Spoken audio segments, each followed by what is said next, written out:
Voilà, l'enregistrement est lancé pour la présentation du jour qui va concerner la gestion des départs dans le logiciel Hermès. Donc on va intégralement consacrer ce cours à la gestion des départs, qui est une rubrique qui mérite à elle seule qu'on y passe un petit peu de temps, parce qu'il y a énormément de possibilités prévues par le logiciel.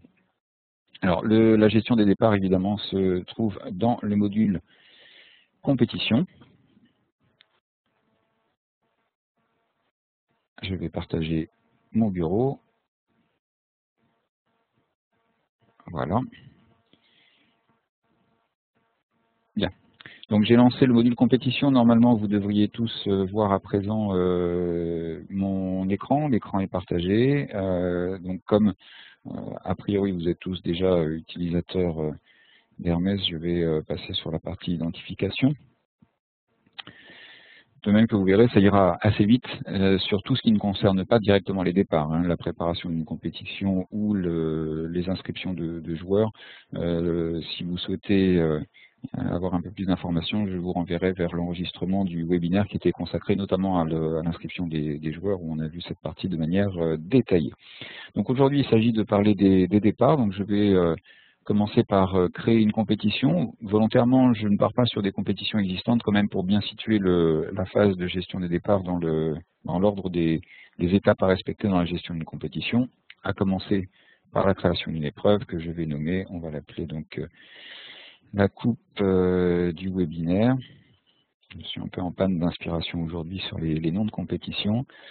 On va la dater d'aujourd'hui, le 23/01/2013. On va rester pour l'instant sur une compétition d'un seul tour en simple Stableford. On va prendre quelque chose d'assez classique.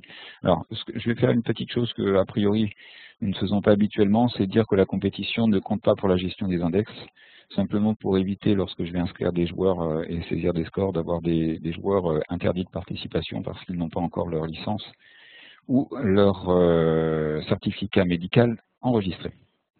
Bien. J'ai créé ma compétition, je suis dans le panneau de gestion des paramètres détaillés. Je vais maintenant dans la partie choix du terrain et je vais appeler le terrain qui m'intéresse. Cette partie-là est facultative lorsque vous êtes un golf. La version que j'utilise aujourd'hui est la version de l'ASFF Golf, l'association d'entreprises de la fédération. Donc je n'ai pas de terrain attitré. C'est pour ça que je suis obligé de passer ici par l'option intermédiaire de choisir un terrain dans la mesure où je n'ai pas de terrain qui m'appartient directement.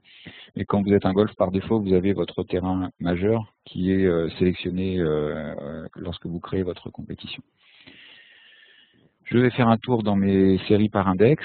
Je vais paramétrer assez vite des séries. Je vais garder les bornes actuelles, 0 à 15, 15 allez, je vais élargir un petit peu, 15 à 24 et 24 à 3 petits points, sous-entendu 24 à non classés. Je vais placer tout le monde sur les bons repères. Même chose pour les dames. Donc je vais partir des bleus et des rouges pour les autres. Voilà. Je sauve ma définition de série et je vais passer directement dans la gestion de la compétition, dans l'inscription de mes joueurs.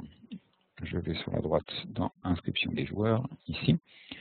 Alors là, je vais aller très vite. Une petite astuce, je ne me prive pas de vous communiquer, c'est lorsque vous voulez inscrire des joueurs, on va dire au clavier, vous mettez sur le joueur à inscrire et vous appuyez sur la touche plus. Vous voyez, ça le fait basculer à droite. Donc si je me mets dans la liste de gauche et que je maintiens la touche plus appuyée, ça me permet d'inscrire des joueurs de manière extrêmement rapide, ce qui est très utile lorsqu'on fait des tests ou lorsqu'on veut faire des simulations de compétition, voire un webinaire. Bien voilà, donc là j'ai inscrit très rapidement un petit peu plus de 70 joueurs, des joueurs extérieurs, des joueurs de mon club. Je vais passer maintenant dans la partie gestion des départs.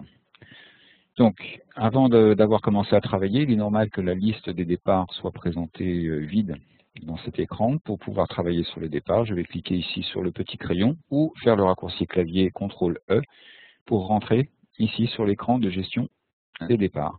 J'ai mes joueurs disponibles sur la droite, mes emplacements de départ à remplir sur la gauche. Et évidemment, préparer les départs consiste à faire passer les joueurs de la droite vers la gauche à la souris. Ça, c'est ce qu'on va appeler le placement manuel.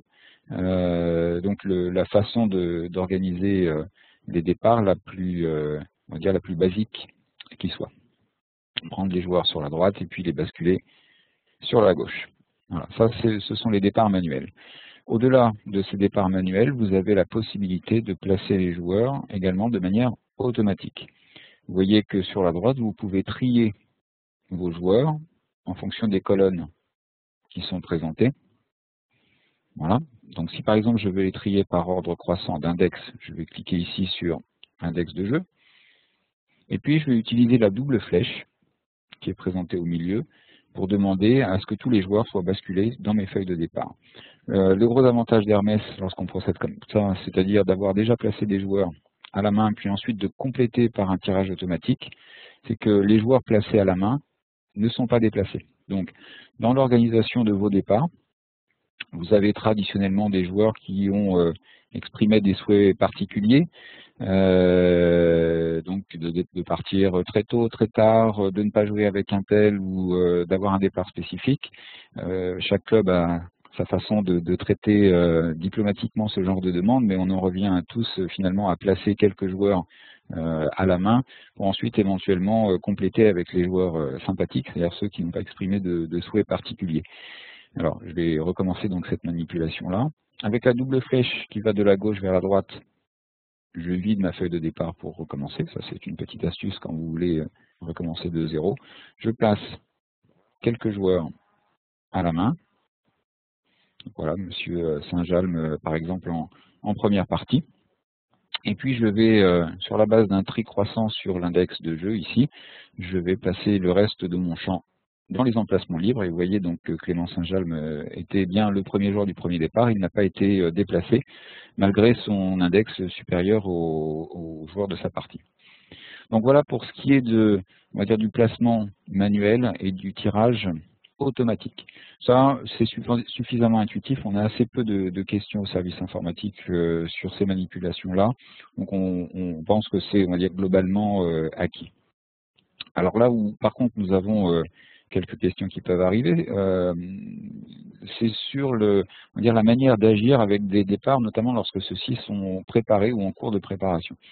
Donc vous allez voir que les modifications apportées sur le schéma de départ vont se trouver dans la partie haute ici de l'écran. Actuellement, je suis sur un schéma avec 24 départs créés, une cadence de 10 minutes. Mon premier tee est le 1, mon deuxième tee le 10, mais pour l'instant je n'utilise que le tee 1 puisque je suis ici dans un schéma de départ classique. Les départs du 1 et du 10 seront utilisés si jamais je cochais ici les départs sur 2 tees. Je vais le faire. Je confirme. Voilà, vous voyez que j'ai maintenant en alternance départ ici du 1, départ du 10, départ du 1, départ du 10 et ainsi de suite. Alors je vais revenir sur des départs classiques. Je confirme. Notez au passage que les joueurs ne sont pas déplacés dans la feuille de départ lorsque je fais ces manipulations là. Bien, donc les paramètres sont dans cet écran et leur application se fait sur les boutons qui sont présentés en bas. Par exemple, je souhaite que mon premier départ ne soit pas à midi. J'ai laissé midi par défaut, mais c'est 8 heures qui m'intéresse. Je vais aller dans l'heure de début ici, je vais mettre 8 heures.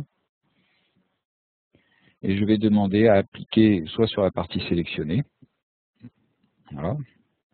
Je réponds à la question qui m'est posée concernant le décalage des autres parties. Je réponds oui. Et ma première partie est placée automatiquement à 8 heures.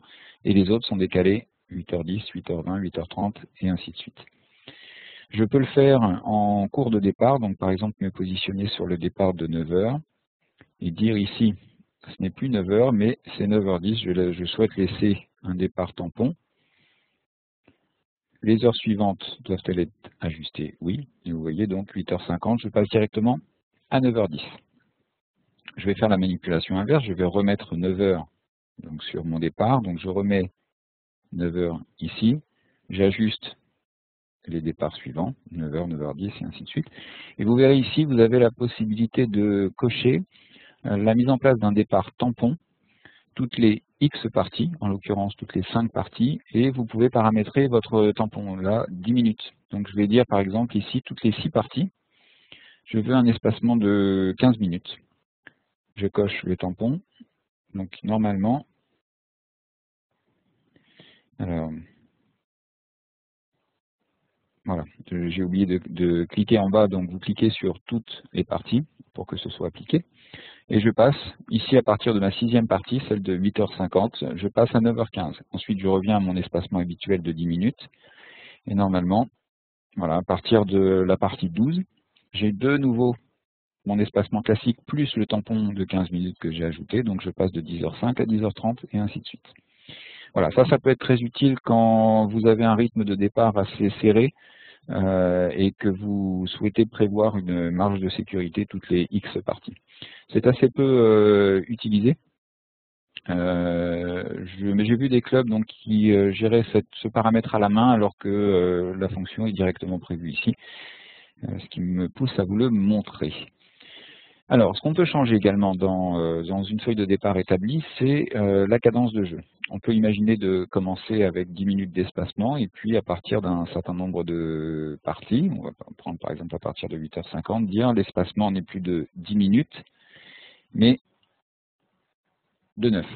Donc, je fais passer la cadence à 9 minutes et en bas, je vais demander soit sur toutes les parties, en l'occurrence si je fais ça, mon espacement de 9 minutes va être appliqué depuis 8 heures, ou par exemple depuis la partie sélectionnée.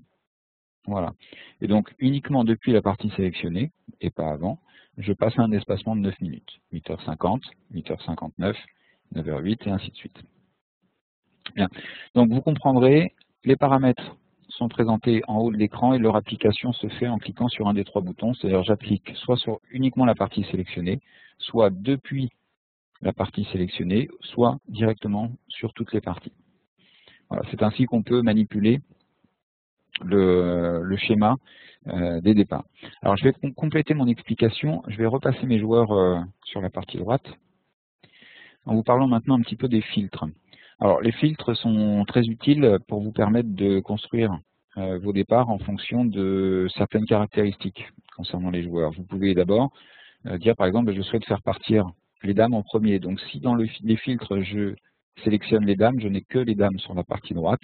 Et on peut imaginer par exemple que je commence par placer les dames. D'accord? Donc là j'ai uniquement les dames qui sont placées. Je vais choisir les messieurs. Donc ils apparaissent maintenant sur la droite. Et si je clique sur la double flèche, ben, les messieurs se mettent à la suite. Alors il y aura peut-être des ajustements à faire sur le nombre de joueurs présents dans la feuille pour avoir des parties homogènes. Bon, ça, ce sera l'objet notamment de fonctions qui sont disponibles par le clic droit. Par exemple ici, je vais décaler mon joueur, je vais faire un clic droit, je vais dire insérer, non pas une partie mais un joueur, et vous voyez que ça me décale mon joueur, mon emplacement, d'un cran vers le bas. Je vous le recommence. Clic droit, insérer, un joueur. Et ça décale mon joueur d'un cran. Si je veux décaler d'une partie, alors décaler d'une partie, ça peut correspondre au souhait, par exemple, de créer un emplacement vide. Je vais me mettre, par exemple, sur cette partie ici, à 9h53, clic droit, insérer, partie. Et vous voyez donc que mes joueurs sont décalés vers le bas, et j'ai une partie entière vide. Je vais faire le contraire, clic droit, effacer la partie, et là les joueurs remontent. Vous aurez compris que je peux appliquer ça aussi à effacer le joueur, effacer le joueur, et en demandant une adaptation, si j'arrive à le faire, non, malheureusement, je n'arrive pas à le décaler de cette manière-là. Ça, j'aurais dû le tester avant d'en parler. Je vais recommencer, donc effacer le joueur. Donc il ne me remonte pas la partie. Alors on va ruser, je vais faire une dernière tentative. Ce que je vais faire, je vais insérer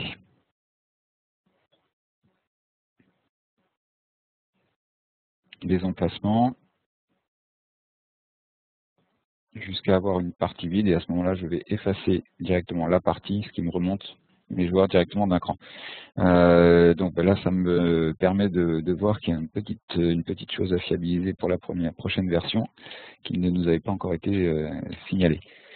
Bien, on va continuer sur la présentation des différents filtres que vous allez pouvoir utiliser sur la partie droite. Ici, ce qu'on appelle tôt ou tard, en fait, ce sont les vœux de départ, autrement dit les tranches horaires. Donc, quand vous aurez affecté des tranches horaires aux joueurs, donc des numéros de souhait de départ, alors par exemple de 1 pour le plus tôt à 6 pour le plus tard, vous pourrez filtrer vos joueurs en cochant ces différentes cases pour ensuite placer vos joueurs dans le schéma de départ sur la gauche. Vous pourrez filtrer vos joueurs par série, évidemment, par groupe, ce qui peut être très utile, je vous en ferai la démonstration tout à l'heure, ou par repère de jeu, ce qui sera nécessaire lorsqu'on va utiliser, lorsqu'on va gérer une compétition avec plusieurs parcours. Ça, je vais le montrer également tout à l'heure, une compétition avec utilisant 2 terrains, voir comment on peut créer 2 feuilles de départ bien séparées. Vous avez en bas les filtres sur les séries, et la possibilité ici de sélectionner une personne spécifique en tapant le début de son nom. Bien, une fois que j'ai terminé mes départs, je les sauvegarde. Voilà, et je me retrouve avec une feuille qu'il me suffit maintenant d'imprimer en cliquant ici sur le bouton Impression, une liste des départs par heure, un petit aperçu. Et j'ai ma feuille de départ prête à l'impression. Alors on va aller un petit peu plus loin dans la présentation. Maintenant, on va parler du shotgun. J'ai aux alentours de 70 joueurs dans mon épreuve, donc je suis sur un schéma qui se prête bien au shotgun. Je vais cocher ici la case shotgun ou aller dans le menu ici, ajouter fonction, qui aurait dû plutôt s'appeler fonction supplémentaire, et choisir shotgun. Je vais le faire en passant par la gauche, ça revient au même. On me prévient que si je passe en shotgun, ça va modifier sensiblement ma feuille de départ, je confirme.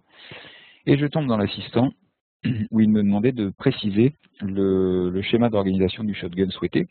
Alors je vais partir, bon j'ai 70 joueurs, donc je vais partir sur des départs de 4. Il me dit qu'il aura 18 parties à préparer. Je passe à l'écran suivant. Et il me propose par défaut un schéma qui tombe assez bien. Il se trouve que j'ai le nombre parfait étant 72, j'ai 71 joueurs dans ma compétition, donc ça correspond à un départ de 4 joueurs par trou. Si je souhaite modifier mon schéma, dire par exemple je ne souhaite pas utiliser le trou numéro 3, par contre je souhaite qu'il y ait 2 départs sur le 4, je vais utiliser la partie basse ici, en précisant pour chaque trou le nombre de parties que je souhaite. Donc 0 pour le trou numéro 3 et 2 pour le trou numéro 4 ici. Je sauve mon schéma,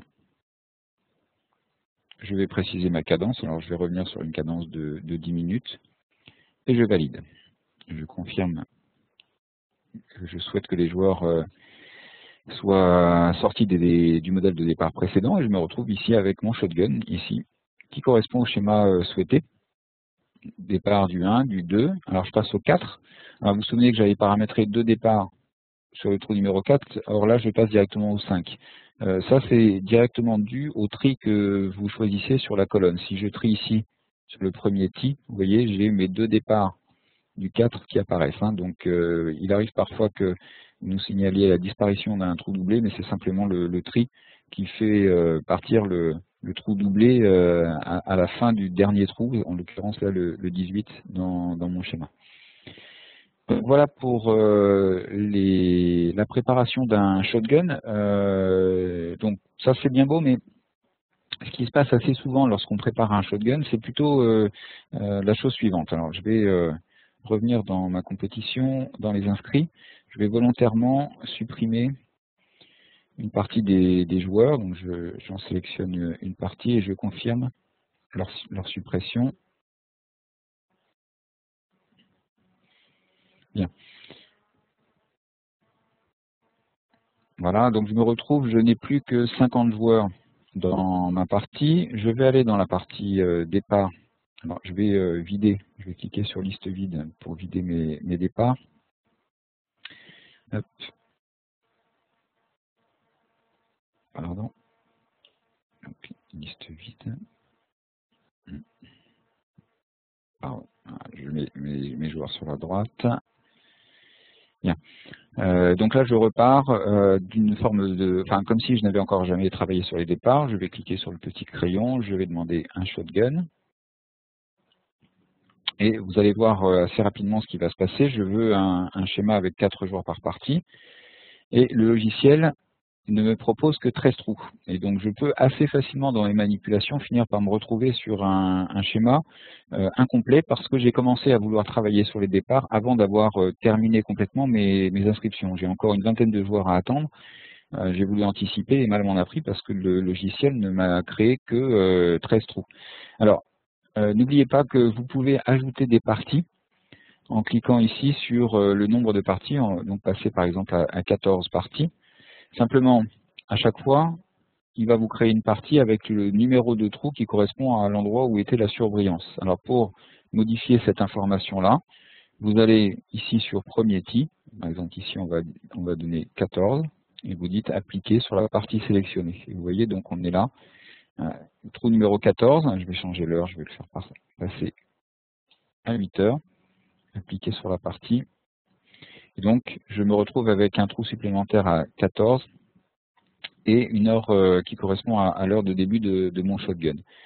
Donc, c'est loin d'être simple et ergonomique, on en convient. Sachez qu'on a demandé une modification sur cette partie-là, qui consistera par défaut, lorsque vous aurez paramétré une compétition en shotgun, à disposer d'au moins 18 départs disponibles dans le schéma présenté à gauche. Donc vous vous retrouverez maintenant après la prochaine version assez rarement dans la situation d'avoir à recréer manuellement des trous.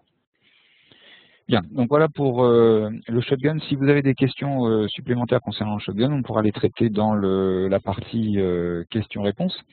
Je voulais vous montrer maintenant la façon de gérer ce qu'on va appeler des vagues. La gestion des vagues, c'est en quelque sorte des onglets qu'on va pouvoir utiliser ici, en utilisant la petite icône plus pour ajouter une vague ou la corbeille pour en supprimer une. Alors, pour la démonstration, je vais revenir à un nombre un petit peu plus important de joueurs, donc je vais repartir dans mes inscriptions. Voilà, j'en ajoute quelques-uns. Voilà, 76 joueurs. Je vais revenir ici dans mes départs, cliquer sur le petit crayon, et je me retrouve avec un schéma classique. Je n'avais pas validé mon shotgun de tout à l'heure, hein, donc je repars sur un schéma classique. Je vais demander un espacement ici de 10 minutes que j'applique sur toutes les parties. Voilà. Donc, je suis avec des parties de 3 joueurs, un espacement de 10 minutes à partir de 8 heures. Maintenant, on imagine que je souhaite séparer mes joueurs en 2 vagues. J'en ai à peu près 80. Je veux séparer mon groupe en 2, pour des raisons X ou Y, essentiellement pour l'exemple pour notre webinaire. Je vais prendre les 40 premiers joueurs, les faire partir à partir de 8 heures, et ensuite les joueurs suivants, les faire partir sur une autre vague. Alors il y a une façon très simple de faire qui consiste d'abord à créer la vague ici en cliquant sur le plus. Je vais revenir sur la vague 1. Ensuite vous utiliserez les filtres. Imaginons par exemple que je souhaite pour l'instant affecter uniquement, on va dire on va être sexiste, on va séparer messieurs et dames. Donc je vais sélectionner mes dames et dire je souhaite faire partir mes dames dans la première vague, donc je les ai filtrées et grâce à la double flèche, je les affecte dans ma vague de gauche. Voilà. Ensuite, je vais aller sur ma seconde vague. Alors je vais aller regarder. À quelle heure est le dernier départ des dames, c'est 9h40. Donc on va laisser un peu d'espacement et on va dire ma vague numéro 2 commence à 10h. Bon, ce qui est, la notion de vague, elle est plutôt utilisée lorsqu'on va par exemple faire des départs sur un parcours 9 trous pour, on va dire au bout de 2 heures, laisser le temps aux personnes qui sont parties de faire leur deuxième 9 trous avant de lancer le groupe suivant. Là, vous aurez compris, c'est juste pour l'exemple. Donc, je vais mettre mon heure de départ ici à l'heure souhaitée. On va prendre midi, par exemple. Voilà, donc ma deuxième vague part à midi. Je vais sélectionner les messieurs et je les place sur mon départ. Donc là, j'ai bien deux vagues séparées, qui pourraient correspondre à un schéma utilisé sur un parcours 9 trous. Je vais sauvegarder ces départs. Et là où parfois on passe à côté de ce qui est bien utile, c'est dans la partie impression. Vous avez une liste déroulante qui s'appelle Start Group. Vous pouvez en fait imprimer séparément les deux vagues. Donc là, par exemple, je vais demander à imprimer simplement la première vague, celle qui part de 8h jusqu'à 9h40, en l'occurrence les dames. Je peux faire la même chose, donc imprimer et demander le deuxième groupe, la deuxième vague. Voilà, et donc là j'ai les messieurs qui partent à partir de midi. Donc pensez à cette manière de gérer les départs. Le fait de pouvoir séparer les groupes dans les impressions justifie de l'utilité de créer ici des onglets séparés pour pouvoir mettre vos groupes de joueurs. Je vois quelques clubs 9 trous, clubs avec des terrains de 9 trous qui, on va dire, gèrent leurs vagues en créant un espacement dans le même onglet. Et du coup, après, sur la feuille de départ, ça manque un petit peu de clarté parce qu'on enchaîne directement, par exemple, de 9h40 à midi, sans séparation nette dans la feuille qui est imprimée. Donc, dans ce cas-là, moi, je vous conseillerais d'utiliser cette notion de vague qui est assez simple à manipuler pour pouvoir ensuite avoir des impressions séparées. Donc voilà pour la notion de vague. Alors, vous voyez ici que vous pourrez manipuler les filtres pour ensuite vous en servir pour placer les joueurs dans des vagues différentes. Alors, je m'explique. Là, mon exemple était assez simple puisque ma séparation de joueurs se faisait sur messieurs ou dames. Alors, je vais replacer tout le monde sur la droite. Vague 1, vague 2, voilà. Donc, je n'ai plus personne sur mes deux vagues. Hein. Voilà. Mais on imagine que ma séparation n'est pas aussi simple que ça, qu'il s'agit d'une séparation qui est basée sur aucun autre critère que un choix express. Alors dans ce cas-là, je vais vous conseiller moi d'utiliser des groupes. Les groupes ici ou séries autres, c'est une façon de regrouper les joueurs de manière à pouvoir les filtrer facilement, mais sur la base d'un choix manuel. Alors, je vais vous donner un exemple. Je vais dans ma liste d'inscription ici, dans ma liste de joueurs. Je vais sélectionner, par exemple, les 26 premiers joueurs, et je vais dire si ces joueurs, c'est mon groupe 1. Voilà, je leur attribue ici dans les séries autres, le groupe 1. Ceux qui n'ont pas de groupe attribué, ce sont les dames, parce que vous aurez remarqué que les groupes sont sexués, donc il y a le groupe 1 messieurs et le groupe 1 dames ici. Donc je vais faire la même chose pour les dames. L'explication de ce fonctionnement est qu'on peut associer des groupes à des repères de jeu et que donc du coup il faut qu'on ait expressément la séparation messieurs et dames pour pouvoir appliquer les bonnes valeurs de slope et de SSS sur chacun des repères. Donc je vais faire la même chose avec un deuxième groupe que je vais sélectionner à la souris et là je vais l'appeler groupe 2. J'applique.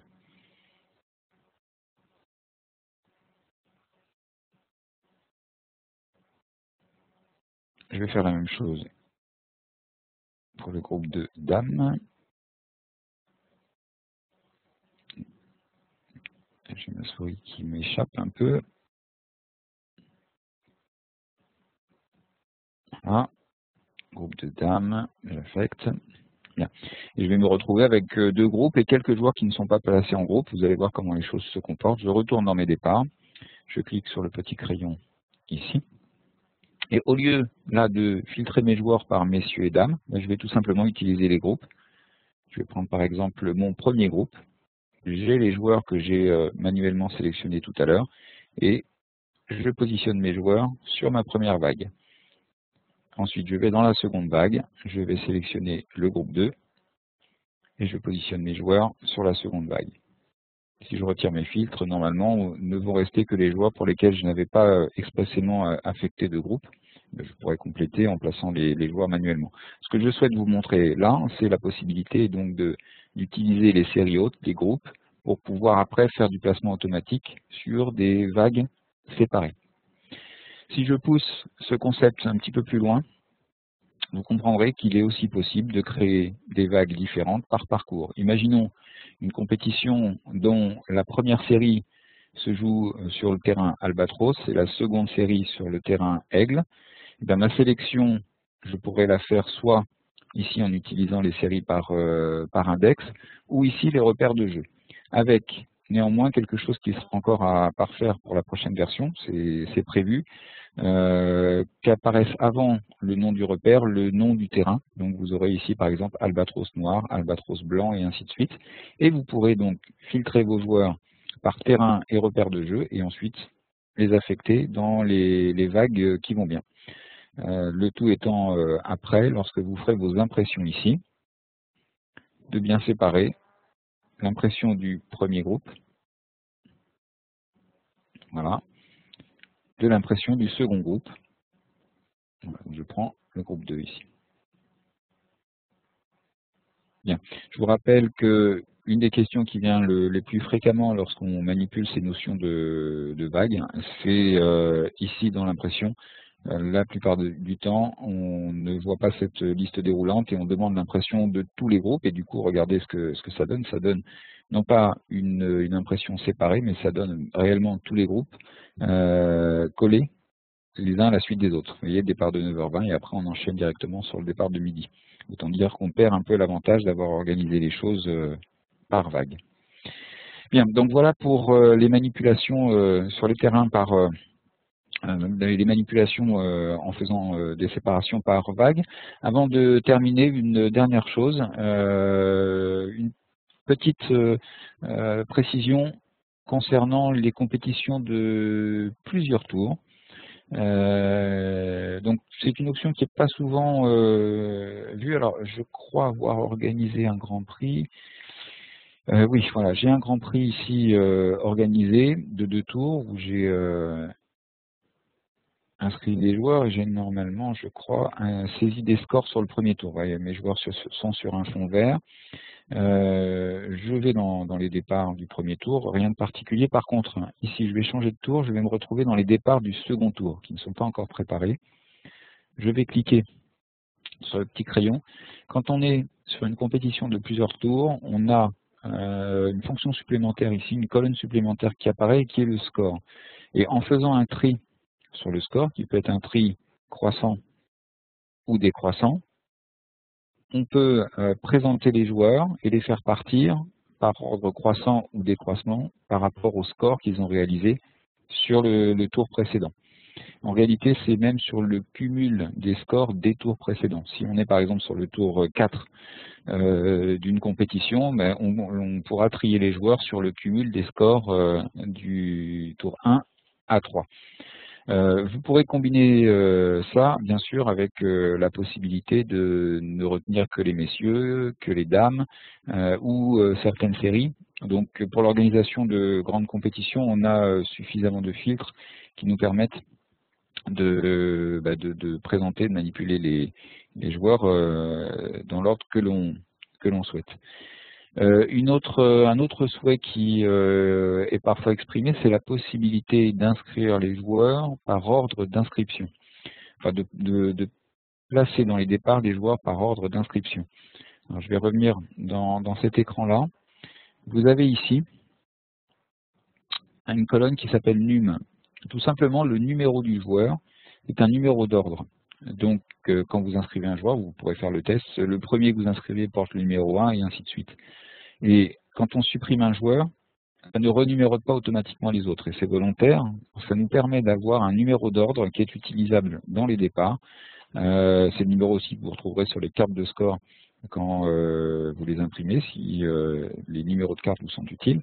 Et bien, en triant sur le numéro d'ordre, vous avez vos joueurs dans l'ordre d'inscription et donc vous pouvez placer automatiquement vos joueurs par ordre d'inscription en utilisant cette colonne. Donc ça, c'est présenté par défaut, mais je pense que ça mérite aussi une petite explication enregistrée, car il arrive parfois qu'on nous sollicite sur cette manière de créer les départs, notamment lorsqu'on utilise des feuilles où les joueurs sont directement placés dans des départs pour pouvoir les reconstituer dans Hermès. Cette fonction est intéressante. Bien. Voilà, je pense avoir été complet sur la présentation des départs. Bon, une partie que je ne montrerai pas, parce que là je suis sur la vraie base de production, c'est la partie publication des départs sur le site web. Alors, je vous montre simplement où elle se trouve, mais je ne cliquerai pas réellement sur le bouton. Ici, en cliquant sur le bouton bleu de synchronisation avec la fédération, quand vous serez dans cet écran-là, vous cliquerez sur transfert en face de la liste des départs. Les départs partent vers le site web de la fédération, sont présentés dans l'espace licencié des joueurs, et vous pouvez également accéder aux heures de départ en passant par extranet, voire réutiliser le lien qui vous est spécifiquement dédié sur votre accès extranet pour l'insérer dans votre propre site web et donc avoir, sans manipulation intermédiaire, la possibilité d'afficher en direct les départs d'une compétition que vous aurez publié via Hermès dans votre propre site web.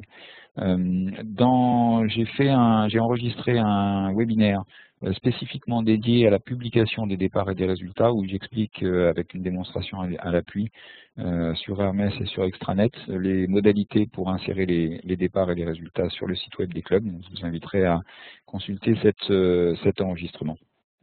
Voilà. Donc je vais terminer ainsi cette session et puis passer maintenant à la partie questions-réponses.